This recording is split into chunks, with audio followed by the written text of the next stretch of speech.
All right, let's go back to the start of this year, January 2025. You remember when Ghana made that huge announcement, right? They were going visa-free for all of Africa. I mean, it was historic, a massive symbolic move, and everyone was calling it a huge win for Pan-Africanism. But then, reality hit hard because as months went on, you could see the system just weren't quite ready. You had border officers who weren't sure what the new rules were. Online portals were glitchy. Look, it wasn't a total failure per se, not at all, but it wasn't a smooth ride either. It felt like Ghana opened this big, beautiful door, but the hinges were still super squeaky. Meanwhile, up north, a 36-year-old revolutionary leader was watching all of this. And instead of waiting for the perfect time, Captain Ibrahim Traoré just moved. He moved like a soldier that he is, not a politician. There was no big, drawn-out plan, no fancy ceremony, just an immediate change. Any African citizen no longer has to pay a visa fee. His message was simple. You still have to apply online, sure, but you are not paying a dime to enter into Burkina Faso. And the result wasn't chaos or confusion. It was something way more powerful. It was this wave of pure Pan-African energy that just spread like wildfire. Social media blew up instantly. You had people from Senegal to Somalia saying, "This is it. This is a revolution in real time." And here is the part the old colonial powers don't want to admit. Because for over 60 years, France helped build the very system that kept Africans in chains on their own continent. The CFA franc, the visa rules, even the flight routes, it's all designed to do one thing: fracture our African unity. So yeah, Ghana took a powerful first step, but the bureaucracy is still playing catch up. But Burkina Faso, Traoré didn't just announce unity. He put it into practice, effective immediately. And now the pressure is on everyone else. You've got Rwanda, Kenya, Ghana, and now Burkina Faso. They are all sending the same message. That old colonial visa war is starting to crack. One country, one decision at a time. So today, we are breaking down how Traoré's move completely rewrites the rules. Why free movement for Africans has always been a threat to the old systems, and how this one decision might just be the spark that lights the biggest Pan-African fire of our generation. Let's get into it. Now, I'm going to tell the story of a former Ghanaian MP. A politician from Ghana had to shell out about $14,000 just on visa-related costs to travel across his own continent. With that money, he could feed up to 600 families for a month. But what happened on his trip exposed Africa's most shameful secret. This guy, Rask Mubarak, and his team were on this trans-African tourism campaign, and they found something that should make every African furious. It costs more to cross our own continent than to take a European vacation. Why a European can just hop between 27 countries, sometimes without even showing a passport, Africans are paying hundreds of dollars just to visit the country next door. But here's where it gets really interesting. Mubarak's team documented everything. Every fee, every ridiculous delay, every little humiliation. Embassy after embassy demanding cash for the privilege of visiting a fellow African country. And these are the same embassies that can process a European tourist visa in 48 hours, but make an African wait weeks, sometimes even months. This isn't by accident, it's by design. The colonial powers drew these borders on a map with a ruler, splitting up ethnic groups and trade routes on purpose.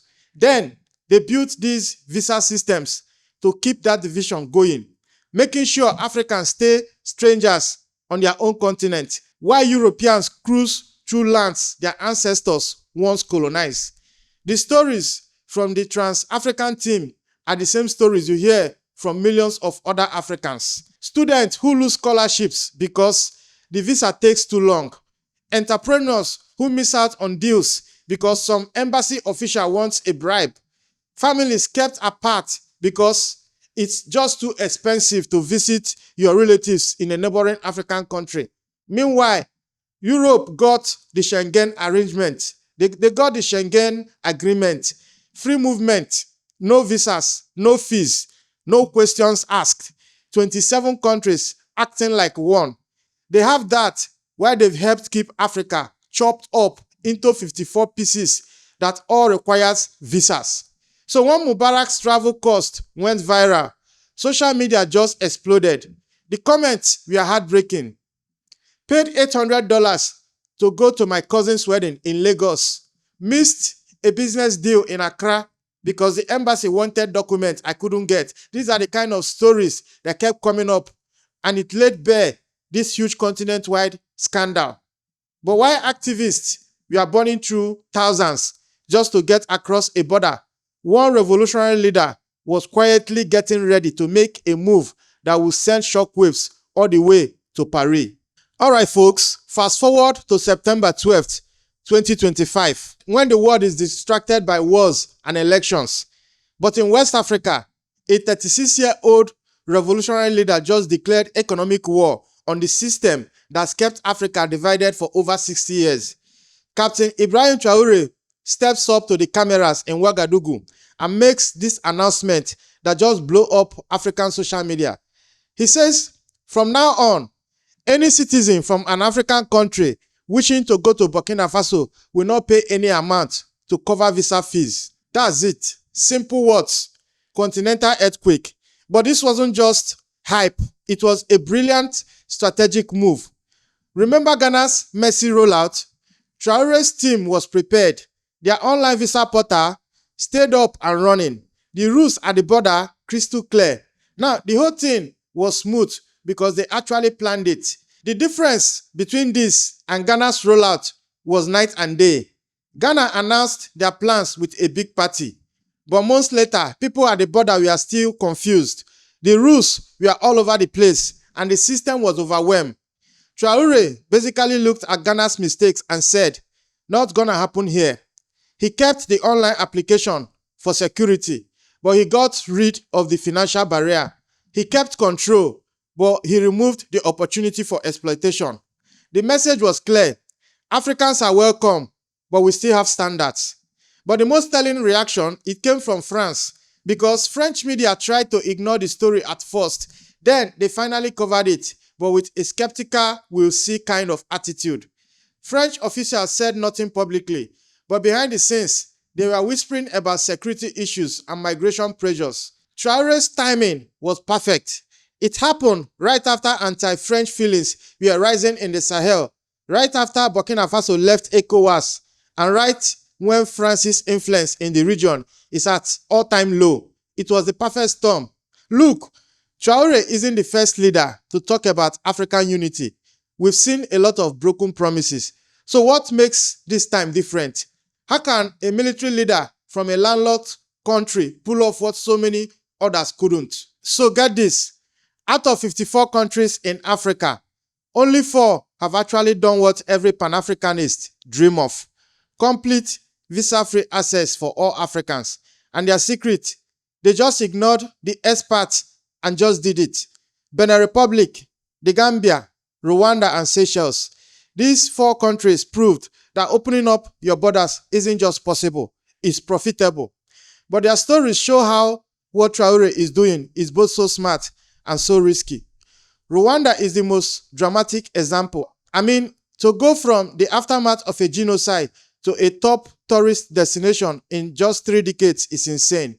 President Paul Kagame just ripped up the old visa rules and boom, tourism shot up 24%. Trade with their neighbors jumped by about 50%. Now, the country became a hub for business conferences and investment.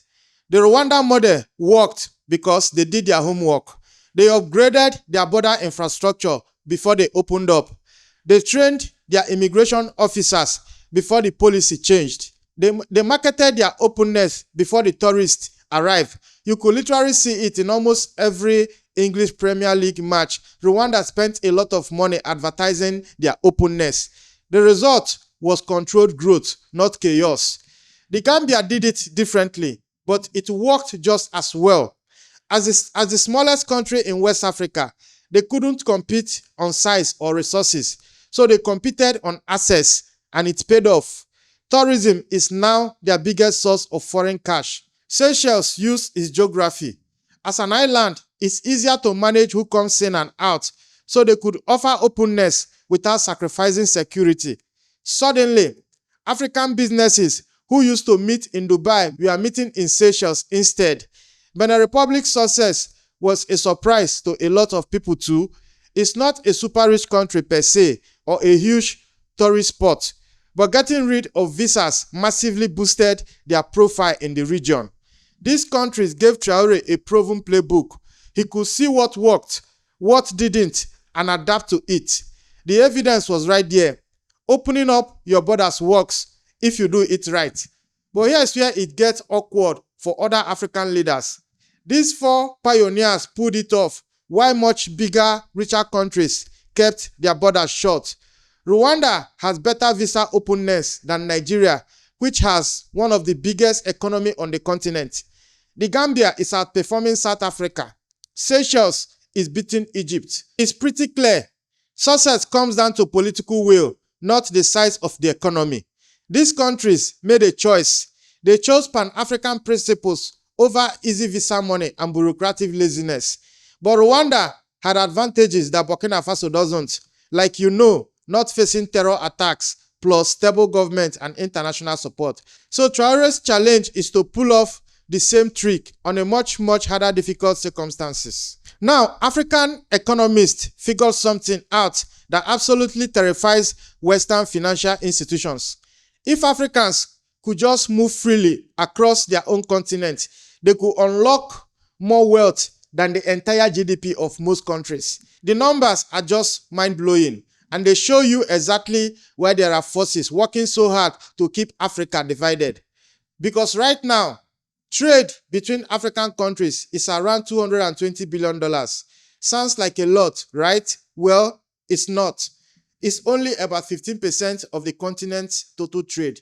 Compare that to Europe, where it's 67%, or Asia, where it's 58%. Africa trades more with its old colonial rulers than it does with itself. But here is the explosive part. Economists figure that if all the movement barriers were gone, Africa's trade potential would jump to nearly $300 billion overnight. And the African Continental Free Trade Area, they project that if this all works out, it could boost the continent's trade by $450 billion in 2035. This isn't just theory. Look at what happened in other parts of the world. When Europe got rid of its internal borders, trade exploded. When Southeast Asian countries did it, commerce multiplied. It's just common sense. And visa restrictions are a direct chokehold on this potential. Think about a Kenyan software company that wants to expand to Ghana. Right now, that means expensive visas for their team, delayed business trips, and complicated meetings. A lot of companies just give up. Or imagine a South African manufacturer looking to build a factory in Morocco. The visa hassle just to send executives for a site visit is a nightmare. It makes them favor places that are easier to get to. The entertainment industry is a perfect example. A Nigerian Nollywood movie has a hard time reaching an audience in East Africa because getting around for marketing and distribution is a pain. Musicians miss out on gigs because the visa process takes longer than the tour planning. It hits every single sector. Students can't easily study in other African countries. Doctors can't share expertise. Tech entrepreneurs have to scrap their Pan-African dreams. You only have to look at places like Rwanda to see the ripple effect. When they opened up, they didn't just get tourists, they got business conferences, which led to investment meetings, which led to new partnerships. Every single visitor created more economic activity. When you see people talking about these numbers online, you can feel the frustration. You can hear things like, we have everything we need right here, but we can't just get it right. Europe gets richer by working together while we stay divided. It's a deep-seated feeling that these borders are holding us back. But there is a reason these numbers have been kept low for decades, and it has everything to do with who really benefits from keeping Africa's borders closed. Now, here is the thing they don't teach us in our history classes. Independence didn't end colonialism. It just made it invisible. And the clearest proof of that is how Africans still can't move freely around their own continent. France, especially, perfected this art of invisible control using visa systems. So while former British colonies started building new partnerships, the French territories were kept locked into a system designed to keep them dependent. The CFA franc controlled their money. The military deals controlled their security, and visa systems controlled their movement. Here's how it messed up the entire system. France issues more visas for its own citizens to travel in Africa than most African countries issue to their own neighbors. Think about that. It's easier for a French tourist to visit Burkina Faso than it is for a Nigerian businessman. This isn't a mistake. It's a policy designed to keep the old colonial pathways open for them and closed for us Africans. The numbers are a scandal. The African Union passport, which was supposed to be this big symbol of unity, is basically useless. Holders still face restrictions in most African countries. Meanwhile, someone with a European passport can waltz through the very same territories their great-grandfather colonized. The irony is sickening, and it is intentional. France's grip on West African immigration is deeper than you think. They use technical assistance programs to influence visa policies. They run training programs to shape how immigration officers think. They maintain control. And the AU passport is the perfect example of this failure. It was launched way back in 2016 with all this fanfare, promising visa-free travel across all 55 countries. You know how many countries have actually ratified this deal? 4. Just 4. It's designed to fail from the very beginning. Then you have Western travel advisories, which are used as a weapon. A country trying to break free gets hit with a do not travel warning, which kills their tourism and scares off investors. It becomes a self-fulfilling prophecy. And yet, when a European country has a terror attack or an American city has a high crime rate, they don't get the same treatment. It's a total double standard. This is why Traoré's pivot to Russia is such a big deal. He's not just finding new allies, he's challenging that entire structure of French control. His visa policy isn't just about travel, it's a symbol of a much bigger fight for real and true African independence. You could see how uncomfortable this made France. Their media tried to downplay it. Then they started raising doubts about security. The subtext was obvious. How dare this former colony make its own decisions about its own borders? So when Captain Traoré announced he was scrapping visa fees, he wasn't just changing an immigration rule. He was declaring independence from a system designed to keep Africa weak, divided, and open for exploitation. Of course, within hours of the announcement, the critics came out of the woodwork. Some had valid points, but others, well, their argument tells you exactly who profits from keeping Africa divided. First, the legitimate concerns. Security experts ask, can a country with some of its territory controlled by jihadists really pull this off safely? Immigration specialists worry if the borders could handle it. These are fair questions. Burkina Faso is facing a huge security crisis, although they are doing a lot to handle it. But then came the other critics, the ones with hidden agendas. Western analysts who are silent about the visa nightmares Africans face suddenly started worrying about uncontrolled immigration, even though Traoré kept the online application system in place. Experts who love Europeans' open borders warned about administrative chaos in Africa. You see the pattern? The same voices that never have a problem with Africans moving to Europe suddenly got very worried about Africans moving to other parts of Africa. The criticism serves some obvious interest. Immigration consultants who make a fortune from complicated visa processes started talking about security risk. Embassy officials whose department make money from visa fees, suddenly got very concerned about proper screening. And the brain drain argument kept popping up. They were worried that skilled people from other African countries might move to, Burkina Faso. The irony is insane. They never complain about African brain drain to Europe, but God forbid it happens within Africa. Traoré's supporters hit back hard. They went on social media and exposed the hypocrisy. They shared personal stories of their own visa struggles, showing the real human cost of the current system. The whole thing turned into a massive continent-wide debate. Should security concerns stop us from integrating?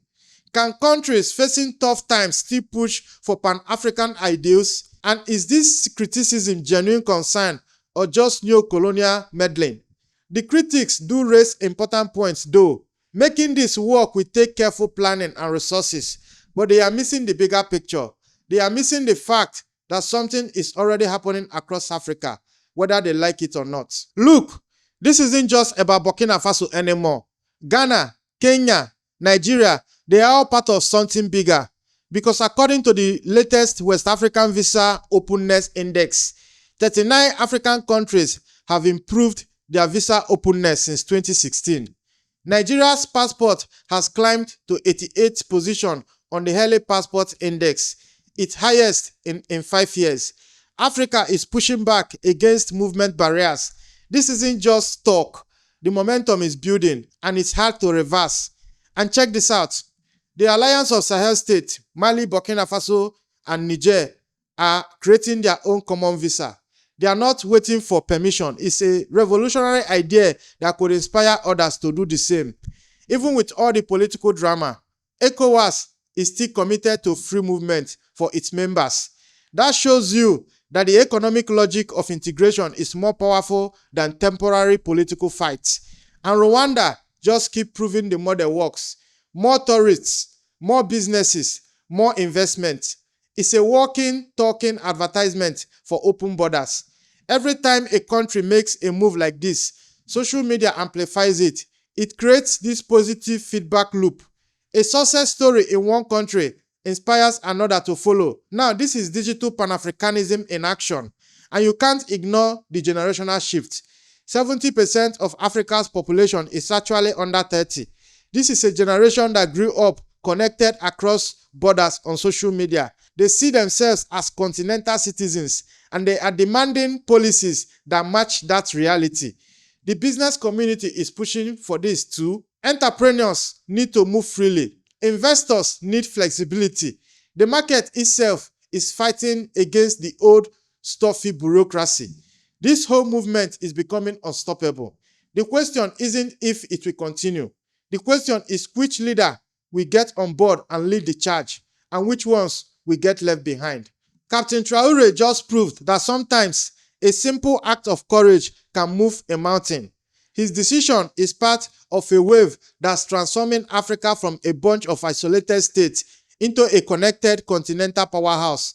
The revolution is here, and there's no turning back. Now, if you have watched to this point, this is Frontline Africa, where we talk about geopolitics from Africa's own point of view, where we talk about Africa's stories with such detail the mainstream media doesn't bring to their audience. So if you are an African that lives in Africa, or you are an African that lives in the diaspora, I want to throw these questions to you. What is your opinion about visa rules in Africa?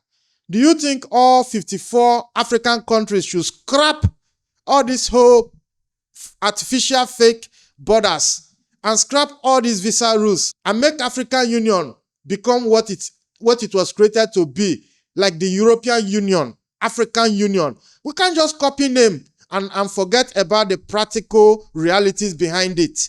Africa needs to stop copying Western models and then abandoning the real power behind it. African Union should act like African Union and scrap all these borders. Make Africa free. Let Africa become one strong economy. The AFCFTA is a model that can work. Let Africa become one strong economy.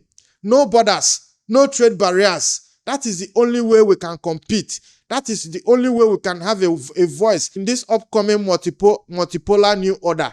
So Africa have to sit up. So go to the comment section and tell us how you think Africa should approach these policies. If you want to see more of my video, maybe consider to subscribe and turn up those notifications. I am your host, Ezekiel Enejeta, and I will see you in the next one. It's a bye-bye for now.